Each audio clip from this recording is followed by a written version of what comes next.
दोस्तों, आज हम आपको दंडादेश और दोषसिद्ध व्यक्ति के क्षमा और उसके छोड़े जाने के उपबंध के बारे में बताएंगे। ये कोई भी व्यक्ति जो विचारित किया गया है, जिसका ट्रायल हुआ है और जो दोषी ठहराया गया है, तो एक्चुअल में प्रोसीजर क्या है कि जब भी विचारण चलता है, सेंटेंस देने के बाद, दंडादेश देने के बाद किसी भी व्यक्ति के दंडादिष्ट होने के, पनिश किए जाने के पहले भी कई उपबंध हैं जहां उसे छोड़ा जा सकता है, उसे राहत दी जा सकती है। जैसे परीक्षा है, पेरोल, और ट्रायल लेवल पर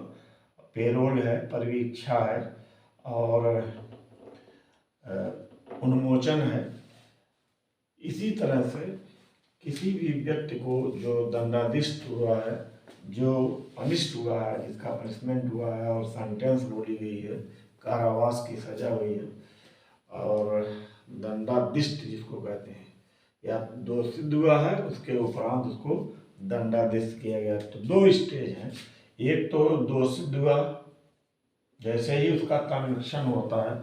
एक तो ये स्टेज होती है, और जब वो सजा भुगतने के लिए जेल में होता है तो उसको दंडादेश कहा जाता है। ऐसा आदेश जो दंड भुगतने के लिए जाए, जब वो कारागार में होता है तो वो दंडादेशित कहलाता है। तो दोनों ही स्थिति में, जब वो दोष सिद्ध किया जाए और या वो कारावासित हो, कारावास का दंड भोग रहा हो, दोनों ही परिस्थितियों में इसके क्षमा का, इसके मुक्त किए जाने का कुछ उपबंध है, जो भारत के महामहिम राष्ट्रपति प्रेसिडेंट ऑफ इंडिया को भी पावर है कि वो दंडादिष्ट या दोषित व्यक्ति को क्षमा कर दे, और गवर्नर ऑफ स्टेट्स को है, अलग अलग राज्यों के जो राज्यपाल होते हैं उनको भी ये पावर है। ये पावर हमको गवर्नर्स को संविधान ने दिया, प्रेसिडेंट ऑफ इंडिया को संविधान ने दिया है। अनुच्छेद 72 में प्रेसिडेंट ऑफ इंडिया को पावर है, और अनुच्छेद 161 में गवर्नर को पावर है, और धारा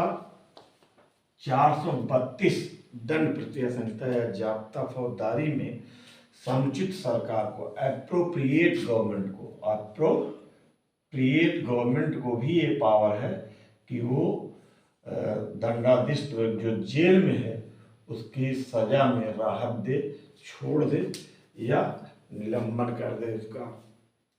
तो ये आज हम प्रोविजन कुछ बताएंगे। हाल ही में एक केस आया था, बिल्किस बानो केस, जिसकी वजह से ज़्यादा चर्चा में आया। तो मेरे भी समझ में आया कि लाओ कुछ जो भी जानकारी है, जो एक छोटी लेकिन महत्वपूर्ण जानकारी, उसके बारे में आप सबको आगाह करें, बताएं आपको। तो हम देखेंगे प्रेसिडेंट ऑफ इंडिया, आर्टिकल 72 में प्रेसिडेंट ऑफ इंडिया को पावर है कि वो जहाँ तक यूनियन गवर्नमेंट की एग्जीक्यूटिव जो कार्यपालिका का विस्तार है, उसके अधीन अगर कोई व्यक्ति जो विधि है, जो कानून है, उसके तहत अगर किसी को विधि विरुद्ध काम करने के लिए दोष सिद्ध किया जाता है, तब उसका पावर लगेगा। या सेना न्यायालय द्वारा दंडादेश से या दोष सिद्ध किया गया तब लगेगा। या डेथ सेंटेंस के मामले में यहाँ बियॉन्ड द यूनियन एग्जीक्यूटिव, अगर किसी भी कानून में, किसी राज्य के कानून से दंडादिष्ट हुआ है और वो दंडादेश जो है डेथ पेनल्टी है, कैपिटल पनिशमेंट है, तो उसमें भी दो तरह की पावर है। एक तो दोषसिद्ध लेवल पर और दूसरे दंडादेश लेवल पर। एक जब वो जेल में होता, और दूसरे पहले वो जब दोषसिद्ध ही होता है तभी। दोषसिद्ध की अवस्था में क्षमा कर सकता है, पूरा समाप्त हो जाएगा जब क्षमा कर देगा, पार्डन कर देगा, प्राविलंबन कर सकता है, विराम कर सकता है दोष सिद्ध का, या परिहार कर सकता है, खत्म कर सकता है उसको। दंडादेश है, अगर कोई व्यक्ति दंडादिष्ट है, जेल में है, तो उसको इस सजा को माफ कर सकता है, पार्डन कर सकता है, उसका निलंबन कर सकता है, या उसका परिहार कर सकता है। परिहार में जितना भोग चुका है वो तो हो गया, बाकी जो भोगना है वो खत्म कर सकता है। कम्यूट या कम्यूटेशन में लघुकरण कर सकता है। लघुकरण का ये मतलब होता है उसको छोटा कर सकता है, इसमें ऐसा भी होता है कि कठोर कारावास को सादा कारावास कर दे, मृत्युदंड को आजीवन कारावास में बदल दे, 10 साल को 5 साल में बदल दे, ऐसा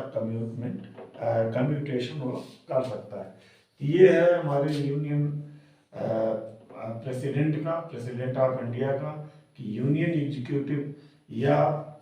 संघ कार्यपालिका का विस्तार जहाँ तक होता हो और उनमें किसी विधि का उल्लंघन हुआ हो, उस विधि से किसी व्यक्ति को दंडादेश या दोष सिद्धि की गई हो, तब सेना न्यायालय ने दिया हो तब, या किसी भी, चाहे वो राज्य का हो चाहे यूनियन का हो, किसी भी कानून के तहत किसी व्यक्ति को मृत्युदंड दिया गया हो, ऐसे मामलों में राष्ट्रपति को पावर है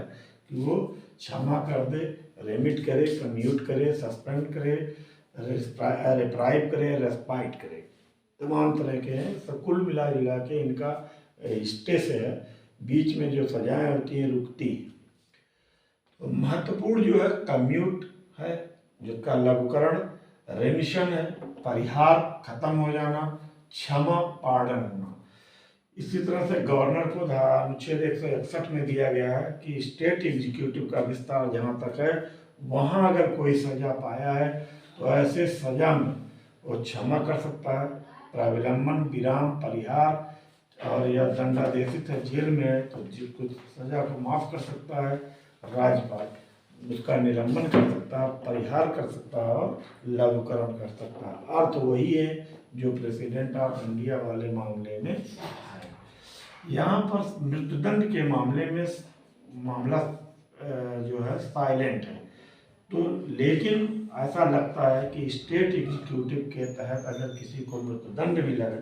स्पष्ट नहीं किया गया, तो उसका इंटरप्रिटेशन यही होगा कि अगर डेथ सेंटेंस है वो भी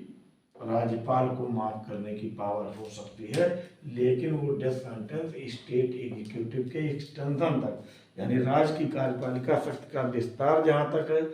वो किसी विधि में जो राज्य के तहत आती है, उस विधि के उल्लंघन में किसी को मृत्युदंड दिया जाता है, तो ऐसा व्यक्ति गवर्नर के द्वारा माफ किया जा सकता है,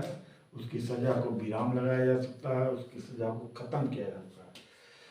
एक जो इम्पोर्टेंट है, अभी जो मैंने बताया आपको केस, वो समुचित सरकार की जो क्षमता है, एप्रोप्रिएट गवर्नमेंट की जो क्षमता है, उसमें किसी व्यक्ति के सजा को निलंबित, सस्पेंड किया जा सकता है, यानी भुगतने से स्टे लगाया जा सकता है और रोक दिया जाएगा कि अभी छोड़ दो इनको और ये स्टे है, अभी वो सजा रुकी हुई है, या फिर रेमिट कर दिया जाएगा कि मान लीजिए 6 महीने में, 6 साल में 3 साल वो भुगत चुका है, तो 3 साल भुगतने के बाद बाकी का 3 साल खत्म, एकदम से परिहार हो जाएगा, अंत हो जाएगा उसका,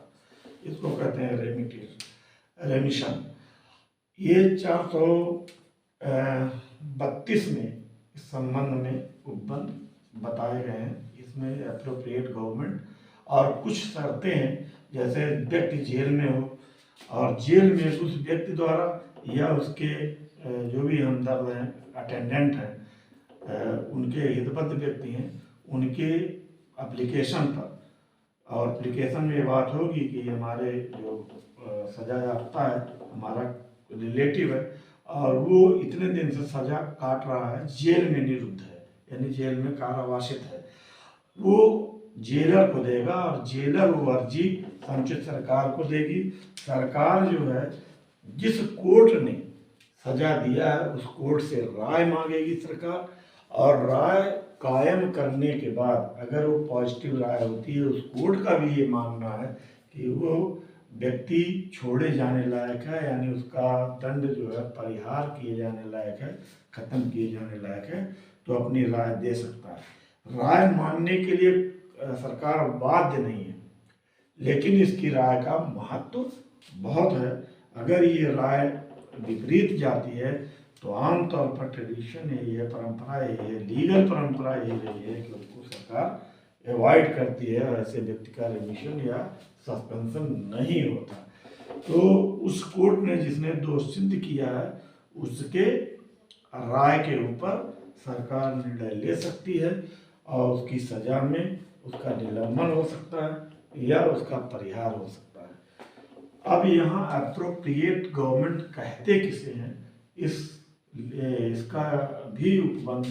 432 में ही दिया गया है। अप्रोप्रिएट गवर्नमेंट उस गवर्नमेंट को कहते हैं जिस राज्य में, जिस राज्य या स्टेट में वो कोर्ट स्थित था जिसने दंडादेश किया था। इसका मतलब ये हुआ कि सजा का परिहार और निलंबन वो सरकार कर सकती है जहां की कोर्ट ने दंडादेश या दोषसिद्ध सेंटेंस या पनिशमेंट किया था। तो यही चूक हुई थी बिल्किस बानो मामले में। महाराष्ट्र की कोर्ट ने दंडादेश दिया था लेकिन माफ किया था, रेमिशन किया था, रेमिट किया था वो गुजरात की कोर्ट सरकार ने, इसलिए वो एप्रोप्रिएट गवर्नमेंट नहीं थी। और इसी आधार पर वो कैंसिल हो गया और मुलजिमान जो दोषी जो हैं वो फिर से जेल जाएंगे।